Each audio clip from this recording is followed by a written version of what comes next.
Inanunsyo ng Department of Agriculture ang pagbaba sa 55 pesos ng maximum suggested retail price ng imported rice simula bukas. Ang detalye sa Balitang Pambansa ni Vel Custodio ng PTV Manila.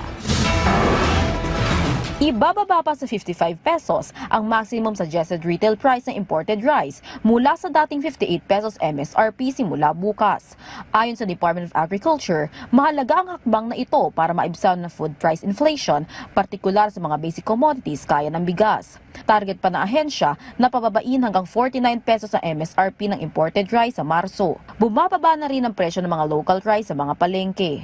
Yung trend po nung prices sa sa supplier po pababa po ngayon, yung lalo na po sa local rice kasi dahil po ata nagpapaubos sila ng stocks nila na mga luma po. Naglalaro lamang sa 49 pesos hanggang 56 pesos kada kilo ang premium rice, habang 47 pesos naman ang well-milled sa Commonwealth Market. Ayon pa sa nagtitinda, stable ang presyo ng imported rice simula noong Enero. Samantala, nagdeklara naman ang National Food Security Emergency sa bigas ng Department of Agriculture kahapon. Ito ay para mailabas ng National Food Authority ang buffer rice stock at gawing stable ang presyo at supply ng bigas. Maaaring bilhin ng NFA rice sa mga kadiwa centers, local government offices at iba pang government agencies. Ang pagsisikap ng kagawaran ng agrikultura na pababain ang presyo ng basic commodities ay alinsunod sa direktiba ni Pangulong Ferdinand R. Marcos Jr. para sa food security.